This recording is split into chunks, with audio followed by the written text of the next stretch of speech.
जय तत्सत् तत्सत्। श्रीमते रामचंद्राय नमः। नमः। ओम नमः परमहंसास्वादित चरण कमल मकरंदाय। ओम नमः परमहंसास्वादित चरण कमल मकरंदाय। परमहंस जनमानस। ओम श्री सीतारामचंद्र भगवान की जय। जय ओम नमः परमहंसास्वादित चरण कमल मकरंदाय।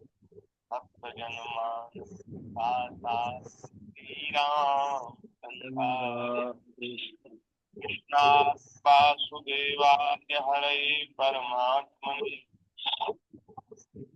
क्लेशनाशाय गोविंदाय नमो नमः। सीतानाथ समारंभाम् श्रीरामानंदार्य मध्यमाम् अस्मदाचार्य पर्यन्ताम् वन्दे परम्पराम्। प्रह्लाद नारद पराशर पुंडरीक व्यासाम्बरी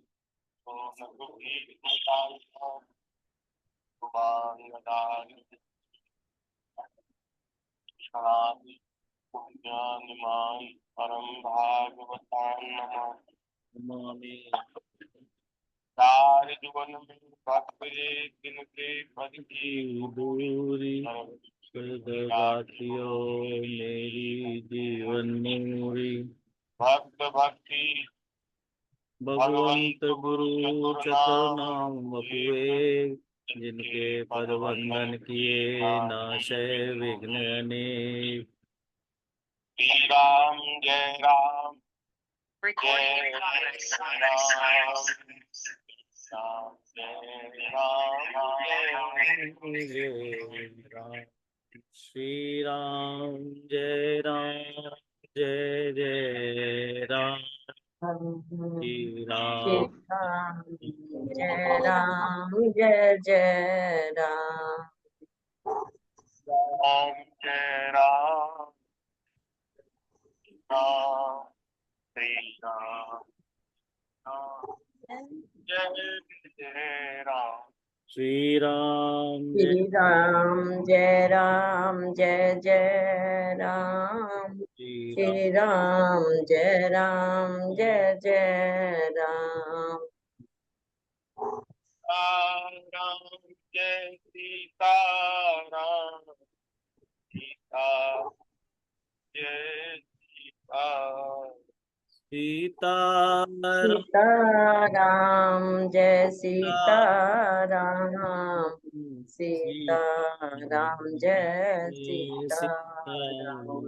नाम। राधे राम जय जय राधे श्याम राधे श्याम जय राधे श्याम राधे राधे श्याम जय राधे श्याम। राधे श्याम जय राधे श्याम। जय जय श्यामा जय जय श्याम जय जय श्री वृंदावन। जय जय श्याम जय श्यामा जय जय श्याम। जय जय जय जय श्री वृंदावन धाम। जय ब्रजमंडल जय जय श्री जय जय श्री ब्रज मंडल धाम।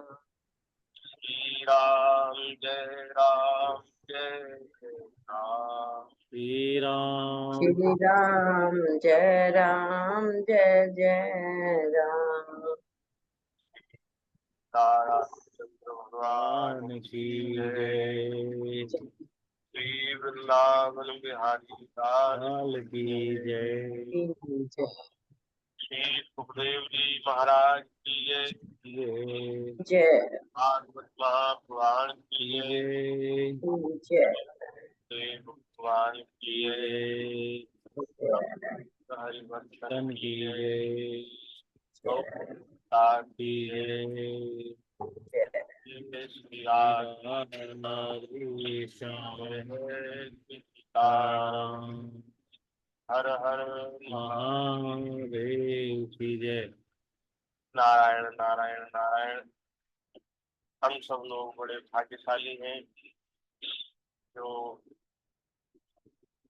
दीन बंधु दया सिंधु असंख्य कल्याण गुणगण निलय भगवान श्री वृंदावन बिहारिणी बिहारी पासी श्रीमद् भागवत जी की चर्चा कह सुन करके अपने समय को सार्थक करने के लिए उपस्थित हुए। भगवान की बड़ी कृपा है। श्रीमद् भागवत जी में दसम स्कंद में हम लोग 46वें अध्याय की चर्चा कर रहे हैं। प्रसंग आप सब जानते ही हैं।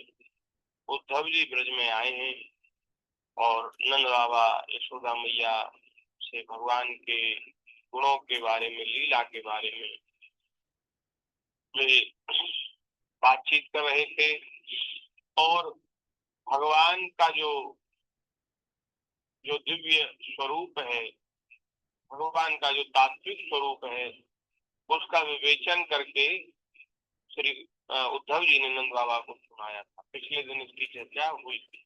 जी अब श्री परीक्षित जी, श्री सुखदेव जी महाराज परीक्षित जी को सुना रहे हैं कि भैया वह रात्रि भगवान श्री कृष्ण के गुणों का चिंतन करते करते, स्मरण करते करते बीत गई।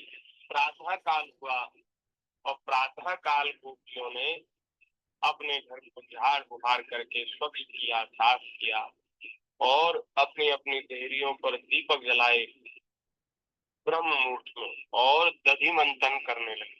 ये प्रसंग चला। जी दधि मंथन करने लगी। उसमें गोपियों की कैसी शोभा हो रही है। उद्गार दीप्त दीप्ते मणिभिरेणु रज्जुर्विकर्षत् भुज कंकणस्वयः ललन्नितम्बस्तनहार कुण्डल युषत् कोलारुणकुङ्कुमाननाद। कैसी शोभा हो रही है गोपियों की, श्री सुखदेव जी वर्णन कर रहे हैं। गोपियों की कलाइयों में जो कंगन है महाराज, वे बड़े सुंदर सुशोभित हो रहे हैं और वे हिल रहे हैं। रस्सी खींचते समय वे बहुत भली मालूम हो रही थी।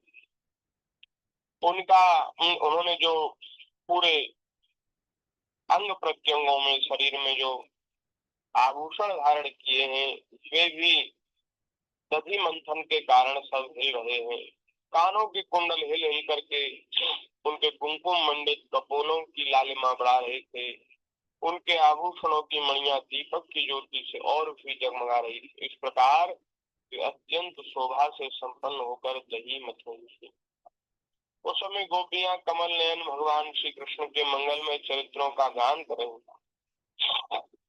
और भगवान की लीलाओं का गान तो कर ही रही है।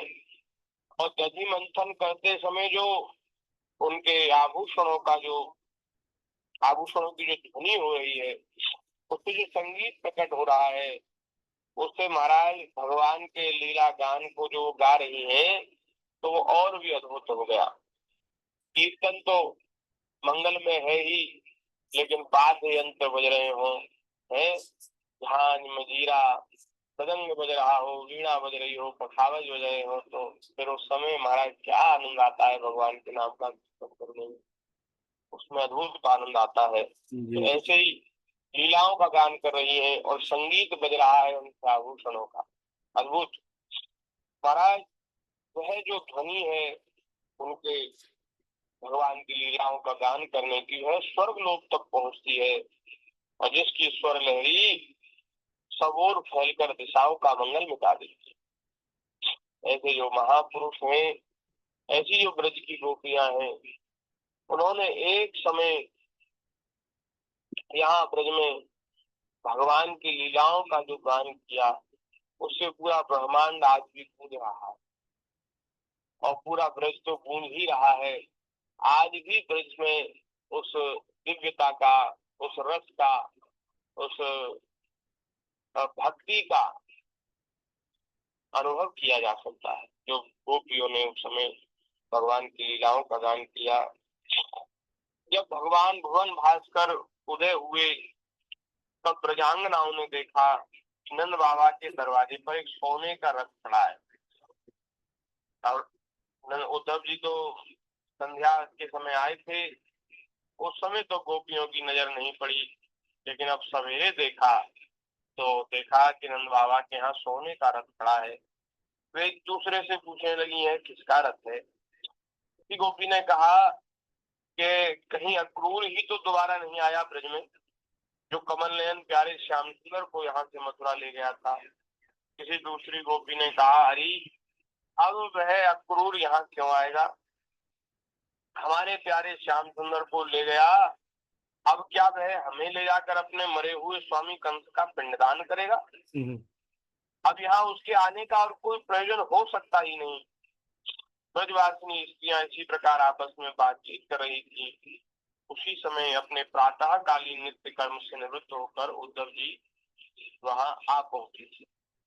अच्छा, उद्धव जी जो है वो भगवान की ही जैसी शोभा है, उनकी सुंदरता है, श्याम वर्ण है, भगवान के समान ही कद काठी है, सुंदर पीताम्बर धारण किए हैं, वस्त्र आभूषणों को धारण करके उनकी शोभा अद्भुत हो रही है। तो दूर से जब गोपियों ने देखा कि क्या हमारे प्राणधन जीवन सर्वस्व श्री कृष्ण ही लौटा है, बहुत आनंदित तो हो गई। लेकिन जब थोड़ा निकट आकर के देखा तो समझ में आया कि एक श्री कृष्ण नहीं है, ये तो श्री कृष्ण के जैसे दिखने वाले कोई दूसरे पुरुष हैं।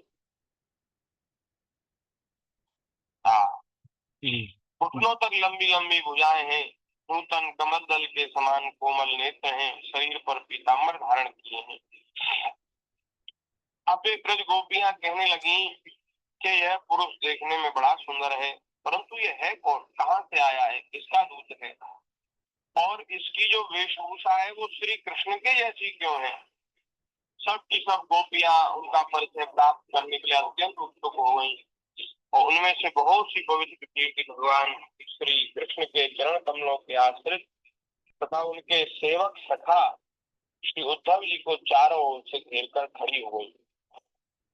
जब उन्हें मालूम हुआ कि ये तो रमा रमण भगवान श्री कृष्ण का संदेश लेकर आए हैं, तब उन्होंने विनय से झुककर सलज्ज हाथ से चितवन और मधुर वाणी आदि से उद्धव जी का अत्यंत सत्कार किया। एक अंत में आसन पर बिठाकर उनसे इस प्रकार कहने लगे। गोपियों ने कहा उद्धव जी, हम जानती हैं कि आप यदुनाथ श्री कृष्ण के पार्षद हैं, उन्हीं का संदेश लेकर यहाँ पधारे हैं। आपके स्वामी ने अपने माता पिता को सुख देने के लिए आपको यहाँ भेजा है, अपने माता पिता के लिए भेजा है, अन्यथा आपको यहाँ क्यों भेजते। हमें तो इस नंदगांव में गौओं के रहने की जगह में उनके स्मरण करने योग्य कोई भी वस्तु दिखाई नहीं पड़ती। अपने बाबा अपनी मैया को याद करते होंगे, उनकी चिंता करते होंगे, इसीलिए तुमको भेजा है। नहीं तो हम लोगों को, इस ब्रज को, इस गांव को, यहाँ की गैयाओं को क्यों ठाकुर जी याद कर रहे हैं। ऐसा गोपियां कह रही है। प्रेमी जो होते हैं ना, वो ऐसा ही समझते हैं कि हमें तो क्यों याद करेंगे, हमें ऐसी क्या विशेषता है। अपने भीतर किसी गुण का अनुभव होना, अपने भीतर किसी विशेषता का भान होना, ये महाराज भगवान के भक्तों का लक्षण नहीं है। भगवान के भक्त तो यही सोचते हैं कि हम में ऐसा कौन सा गुण है जो हमारे ऊपर कृपा होगी। यदि हमारे साधन गुण की ओर देखेंगे तो कभी नहीं होनी कृपा। तो भगवान अपनी कृपा की ओर देते। भगवान विचार करें कि मैं पतित पावन हूँ, मैं दीन बंधु हूँ, दया सिंधु हूँ, अशरण शरण हूँ, जिसका कहीं कोई नहीं उसको मैं अपनी शरण में ले लेता हूँ। तो ऐसे जो भगवान के दिव्य गुण हैं उनका स्मरण करके भगवान, अगर उनका स्मरण करके भगवान हम लोगों के ऊपर कृपा करे। अगर नाथ देखोगे अवगुण हमारे, तो हम कैसे उतरेंगे भव के किनारे। यदि भगवान हमारे दोष और गुणों की ओर देखने लग जाए तो होलिया काम। भगवान तो अपने स्वभाव की ओर देखते हैं। तो गोपियां कहती हैं कि हमें वो याद करें, इस योग्य तो हम नहीं है। वे अपने माता पिता को याद करते होंगे, इसीलिए तुमको भेजा है। दूसरों के साथ जो प्रेम संबंध का स्वांग किया जाता है वह तो किसी न किसी स्वार्थ के लिए होता है। संसार में जो प्रेम है वो स्वार्थ का प्रेम है। कैसा प्रेम है? जैसे भौरे पुष्पों से प्रेम करते हैं। भौरे बड़ा बड़ा प्रेम करते हैं पुष्पों से, लेकिन कब तक करते हैं? जब तक पुष्प में रस है। पुष्प का रस बीता नहीं कि फिर भौरा उसको मुड़ के उसकी ओर देखता ही नहीं, चला जाता, दूसरे पुष्प पर चला जाता। और पुरुषों का जो स्त्रियों के साथ प्रेम है, ऐसा ही स्वार्थ का प्रेम संबंध संसार में सब जगह है। जब प्रजा देखती है कि यह राजा हमारी रक्षा नहीं कर सकता, तब वह उसका साथ छोड़ देती है। अध्ययन समाप्त हो जाने पर कितने शिष्य अपने आचार्यों की सेवा करते हैं। यज्ञ की दक्षिणा मिलती है तो ब्राह्मण लोग अपना अपना मार्ग देखते हैं, चलते बनते हैं। जब वृक्ष पर फल नहीं रहते, पत्ता नहीं रहते, तो पक्षीगण भी वहां नहीं आते, उड़ जाते हैं वहां से। और भोजन कर लेने के बाद अतिथि भी गृहस्थ का मान सम्मान लेकर विदा हो जाते हैं। वन में आग लगती है, पशु भाग खड़े होते हैं। चाहे स्त्री के हृदय में कितना भी अनुराग हो, जो जार पुरुष है, जार पुरुष उसको कहते हैं जिसका कई स्त्रियों से प्रेम है, वो चरित्रहीन व्यक्ति। बोले जार पुरुष है, वो अपना काम बना लेने के बाद रखकर भी उसकी ओर नहीं देखता। तो ये ताने मारे जा रहे हैं जी। ठाकुर जी को, ताने मारे जा रहे हैं कि वैसे तो बड़े कहते थे कि अरे गोपियों तुम्हारा प्रेम बड़ा श्रेष्ठ है और तुम्हारे प्रेम का तो बदला नहीं चुका सकता मैं। जन्म जन्म तुम्हारी सेवा करूं तो भी तो तुम्हारे प्रेम को मैं नहीं पा सकता। उलाहना उलाहना दी जा रही है? उलाहना दे रही है। हाँ, और जब से गए हैं तब से आज सुध लई है। पता नहीं हम हमारे लिए भेजा है कि नहीं भेजा उद्धव को, हमें तो लगता है अपने मैया बाप के लिए भेजा है। ऐसे प्रेमी है हमारे ठाकुर जी। तो ऐसे प्रेमी हैं। हाँ हाँ, सुखदेव जी महाराज कह रहे हैं परीक्षित, ये जो प्रेम भरी जो वाणी है गोपियों की, ये क्या है? गोपियों के मन, वाणी और शरीर श्री कृष्ण में ही तल्लीन थे। जब भगवान श्री कृष्ण के दूत बनकर उद्धव जी ब्रज में आए, तब वे उनसे इस प्रकार कहते कहते ये भूल गईं कि कौन सी बात किस तरह किसके सामने कहनी चाहिए। जिस तरह से गोपियां कह रही हैं वो ऐसे नहीं कहना चाहिए, लेकिन फिर भी वो भूल गई। भगवान श्री कृष्ण ने बचपन से लेकर किशोर अवस्था तक जितनी भी लीलाएं की थी, उन सबको याद कर करके गोपियां उनका गान करने लगी। वे आत्मविस्मृत हो गई और महाराज फूट फूट कर रोने लगी।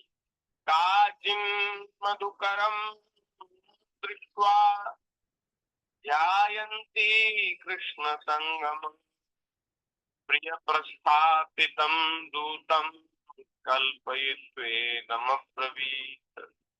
एक गोपी को उस समय स्मरण हो रहा था भगवान श्री कृष्ण के मिलन की लीला का। उसी समय उसने देखा कि पास ही एक घोड़ा गुनगुना रहा है। और वो घोड़ा क्यों गुनगुना रहा है, उसने ऐसा समझा कि मैं रूठ गई हूँ श्री कृष्ण से और मुझे मनाने के लिए श्री कृष्ण ने इसको भेजा है। ये श्री कृष्ण का दूत है, मुझे मनाने के लिए भेजा है। वह गोपी भौरे से इस प्रकार है। अब ये सभी भी भगवान के दूत हैं और यहाँ एक गोपी भगवान की लीला का स्मरण करके भ्रमर को केंद्र में रखकर भ्रमर से कह रही है। उनको ऐसा लगता है कि कोई भौरा गुनगुना रहा है मेरे पास आकर के और वो मुझे मना रहा है। तो वे कहने लगी, मधुप की तब बंधो माँ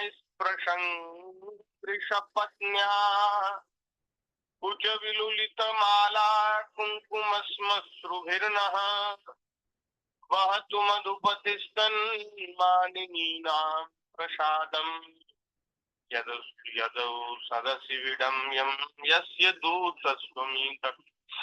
गोपी ने कहा, अरे मधुप, तू कपटी का सखा है, इसलिए तू भी कपटी, तो तू भी कपटी है और तेरा सखा भी कपटी है, जिसका तू दूत है वो भी कपटी है। अच्छा। हमारे पैरों को मत छू, झूठे प्रणाम करके हमसे अनुनय विनय मत कर। देख लिया तुम दोनों का प्रेम हमने, अब हमसे बात मत करो। हम देख रही हैं कि श्री कृष्ण की जो वनमाला हमारी श्रोतों के वक्ष स्थल के स्पर्श से मसली हुई है। मथुरा की जो स्त्रियां हैं, परांगनाएं हैं, बोले वो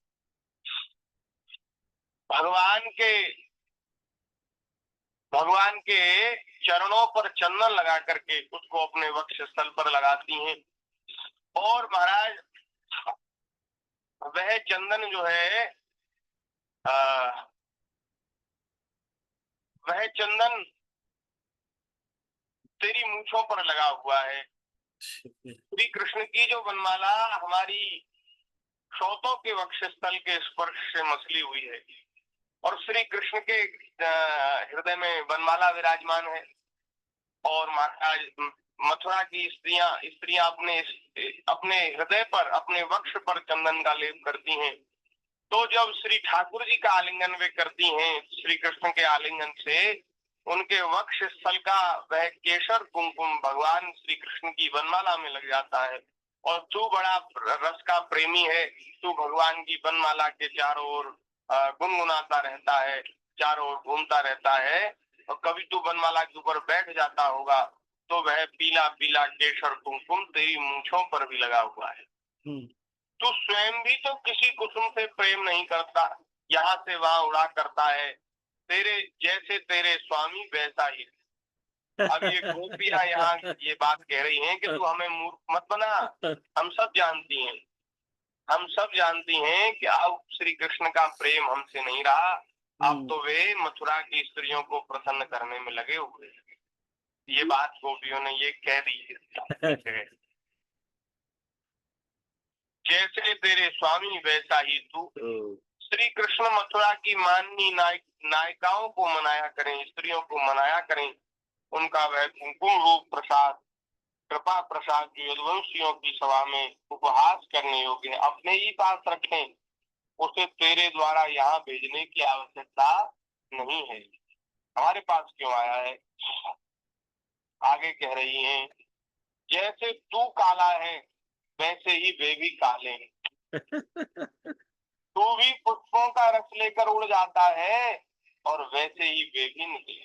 हमने अपना जीवन, अपना सर्वस्व, घर परिवार कुटुंब भी उनके लिए त्याग दिया था, उनके चरणों में सब कुछ समर्पित कर दिया था। और वे हम लोगों को यहाँ अकेली दुख में हम लोगों को यहाँ छोड़कर चले गए। उन्होंने हमें केवल एक बार, हाँ ऐसा ही लगता है, एक बार केवल अपनी तनिक सी मोहिनी और परम मादक अधर सुधा पिलाई और फिर हम भोली भाली गोपियों को छोड़कर वे हाथ से चले गए। पता नहीं सुकुमारी लक्ष्मी उनके चरण कमलों की सेवा कैसे करती, इतने चंचल हैं ये। बताओ, लक्ष्मी जी तो बड़ी धैर्यवान है, जो ऐसे ऐसे ऐसे प्रभु की चरणों की सेवा नित्य निरंतर करती आ रही, हमसे नहीं होगी ऐसी सेवा। हाँ। अवश्य ही ऐसा लगता है लक्ष्मी जी भगवान की चिकनी चुपड़ी बातों में आ गई हैं और चित चोर ने उनका चित्त चुरा लिया होगा, इसलिए वे भगवान के चरणों का त्याग नहीं कर पाती। अरे भ्रमर, हम वनवासिनी हैं, हमारे तो घर द्वार भी नहीं है, तो हम लोगों के सामने यदुवंश शिरोमणि श्री कृष्ण का बहुत सा गुणगान क्यों कर रहा? यह सब भला हम लोगों को मनाने के लिए ही तो, परंतु नहीं नहीं, वे हमारे लिए कोई नए नहीं है, हमारे लिए तो जाने पहचाने बिल्कुल पुराने हैं। तेरी चापलूसी हमारे पास नहीं चलेगी। जो उनको जानता ना हो उनके सामने उनको उनके गुणों का वर्णन कर, हम तो उनको जान उनकी रग रग से वाकिफ हैं हम, हम्म। इसलिए तू हमारे पास उनको उनके गुणों को बढ़ा चढ़ा करके मत बता। तू जा यहाँ से, चला जा, और जिनके साथ सदा विजय रहती है उन श्री कृष्ण की मधुर मधुपुर वासिनी सखियों के सामने जाकर उनका गुणगान कर। अब हमारे सामने गुणगान करने से क्या होगा? अब तो उनको लुभाना चाहते हैं वे श्री कृष्ण, तो उन्हीं के सामने उनके गुण गा, मथुरा की स्त्रियों के सामने। उनको तो छोड़कर चले गए, हम हमारे पास क्या रखा है? क्यों आए हो हमारे पास? जाओ मथुरा की स्त्रियों को उनके गुणों को गान करके सुनाओ। वे नहीं हैं, उनकी लीलाएं कम जानती, उनको उनको अच्छी तरह से जानती नहीं। अभी तो वे बहुत उनको प्यार करती हैं और वे भी उनसे बहुत प्यार करते हैं, पर जब वे उनको जानेंगी तो वे भी हमारी ही तरह रोएंगी, उनके भाग में भी रोना ही लिखा है। और अभी तो क्या है, नया नया प्रेम है, अभी तो नया नया प्रेम है। तू जा और उनके प्रियतम श्री कृष्ण के गुणों का गान कर, उससे भी बहुत प्रसन्न होंगी, बहुत राजी होंगी और तुझे तेरी मुंह मांगी वस्तु प्रदान करेंगी। हम तेरी बातों में नहीं आने वाली हमारे पास, अब तेरी ये चालाकी चतुराई नहीं चलेगी, इसलिए जा मथुरा में जा। और तू तू क्या कह रहा है? तू क्या कह रहा है कि वे हमारे लिए व्याकुल हैं, हमारे लिए छटपटा रहे हैं? अरे उनकी कपट भरी मनोहर मुस्कान और भौहों के इशारे से जो बस में ना हो जाए, उनके पास दौड़ी ना आवे, ऐसी कौन सी स्त्री है संसार में? अब जब ऐसा उनका सामर्थ्य है, ऐसी उनकी सुंदरता मधुरता है, तो वे हमारे लिए व्याकुल क्यों होंगे? उनके लिए तो सुंदर से सुंदर त्रिभुवन की सुंदरता को लज्जित करने वाली कोई स्त्री, वो भी महाराज उनके नेत्रों के इशारे से, उनकी तिरछी चितवन मधुर मुस्कान पर मोहित होकर उनके ऊपर लट्टू हो जाए, तो अब वे हम लोगों के लिए क्यों व्याकुल होंगे? ये बात हमारी समझ में नहीं आती। तो कहता है कि वो तो तुम्हें बड़ा याद करते हैं, तो वे हमें याद नहीं करते, सब झूठ है। अरे अनजान, स्वर्ग में पाताल में और पृथ्वी में ऐसी एक भी स्त्री नहीं है जो उनके ऊपर मोहित न हो जाए। औरों की तो बात क्या करें, सौंदर्य की देवी स्वयं लक्ष्मी जी भी उनके चरणों की सेवा किया करती हैं। फिर हम ब्रज की गोपियां श्री कृष्ण के लिए किस गिनती में? परंतु तू उनके पास जाकर कहना कि तुम्हारा नाम तो उत्तम श्लोक है। उत्तम श्लोक का मतलब होता है कि बड़े श्रेष्ठ लोग आपकी कीर्ति का गान करते हैं। उत्तम जो पुण्य पुरुष हैं, जो श्रेष्ठ पुरुष, उनके द्वारा जिनकी कीर्ति का गान होता है उनको उत्तम श्लोक कहते हैं।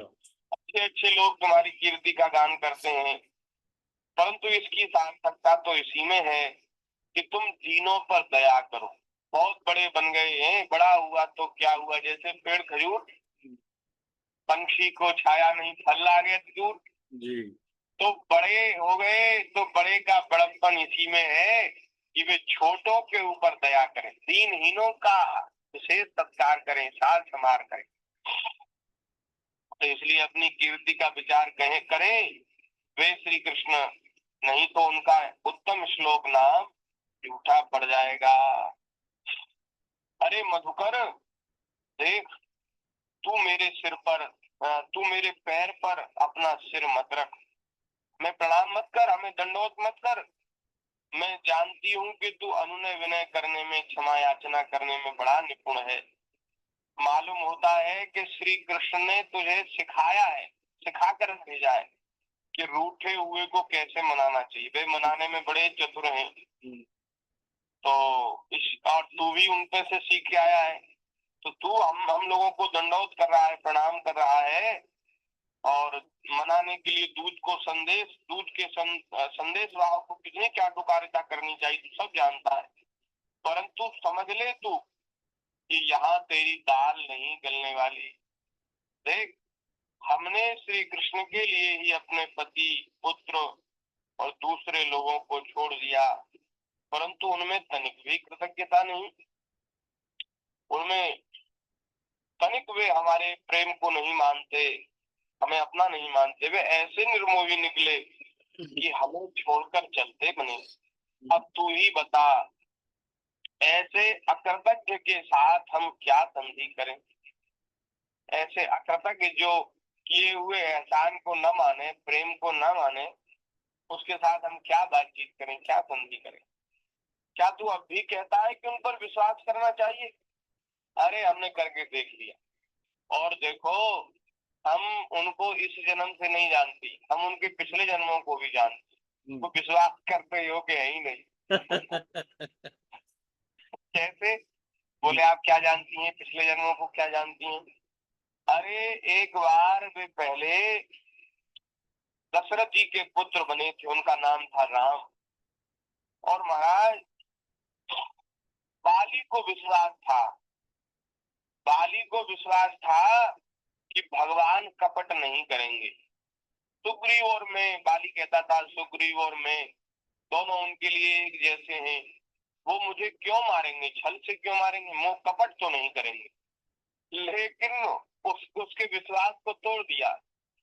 राम जी ने उस बाली को पेड़ की ओटक से छल पूर्वक मारा। अरे वो विश्वास करके मारा गया। अगर वो जानता समझता कि इनका कोई भरोसा नहीं है, तो बताओ क्यों मैदान में लड़ने आता? मारा गया बेचारा, विश्वास करके मारा गया। ये विश्वास करने योग्य नहीं है, छल किया इन्होंने। ऐसे तो बनते थे बड़े मर्यादा पुरुषोत्तम, अरे मर्यादा का त्याग नहीं करते, लेकिन बाली को छल पूर्वक मार डाला। बाली जी ने इनका क्या बिगाड़ा था, और सुग्रीव ने ऐसा क्या इनका काम बना दिया था? बाली के ऊपर कोप और सुग्रीव के ऊपर कृपा, ऐसा इन्होंने क्यों किया?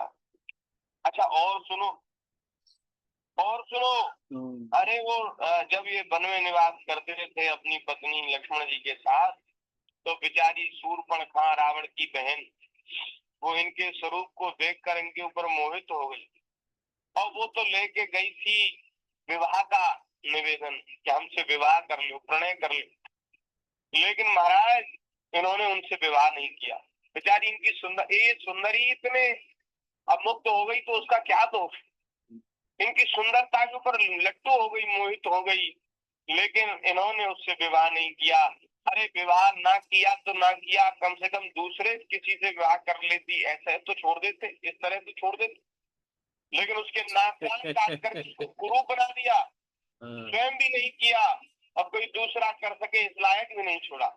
उसके ऊपर ऐसा इन्होंने कोप क्यों किया? इसलिए हम इनके ऊपर विश्वास नहीं करने वाली।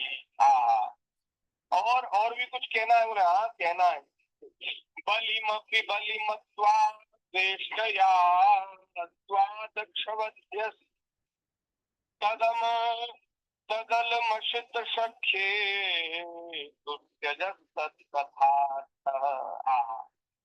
एक बार इन्होंने वामन रूप लिया था। ये तो राम अवतार की बात हुई। एक बार इन्होंने वामन अवतार लिया था, और वामन छोटे से वामन अंगुल के पुरुष बन करके ये बलि की यज्ञशाला में पहुंच गए, और बहुत सारा मीठी मीठी बातें करके बलि को प्रसन्न कर लिया। तो उससे दान के लिए संकल्प करा लिया, 3 पग भूमि उसे मांग ली, और जैसे ही उसने संकल्प का जल छोड़ा, ओ महाराज इतने बड़े बन गए कि इनका सिर आकाश से लग गया, बहुत हाँ, बड़े बन गए। अब बताओ, ये तो महाराज सरेआम धोखा है। सरेआम धोखा। अरे भाई, आपने संकल्प लिया छोटा बनकर, बामन अंगुल के बनकर, छोटे से थे एकदम, नाटे ब्राह्मण को का रूप धारण करके आए थे। और जब संकल्प कर लिया, जब 3 पग नापने की बारी आई तो आप इतने बड़े बन गए, विशाल बन गए। ऐसे थोड़ी होता है महाराज, है? उस बेचारे बलि को ठग लिया, छल लिया। बलि को ठगने के लिए बामन का रूप धारण किया, और बताओ इतने बड़े बन गए।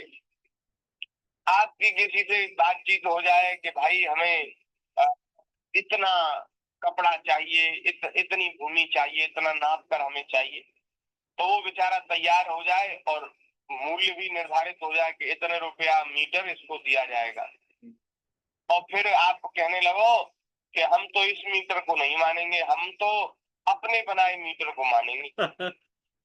है? अरे जो जिस जिस समय उसने संकल्प किया था, उस समय आप जैसे थे वैसे 3 पग नाप लो। बेचारे को ठग लिया, वो इनकी मीठी मीठी चिकनी चुपड़ी बातों में आ गया बलि, और उसने तो कुछ बोला ही नहीं, नहीं तो कह देता महाराज ये तो धोखा है, हम ऐसे नहीं देंगे।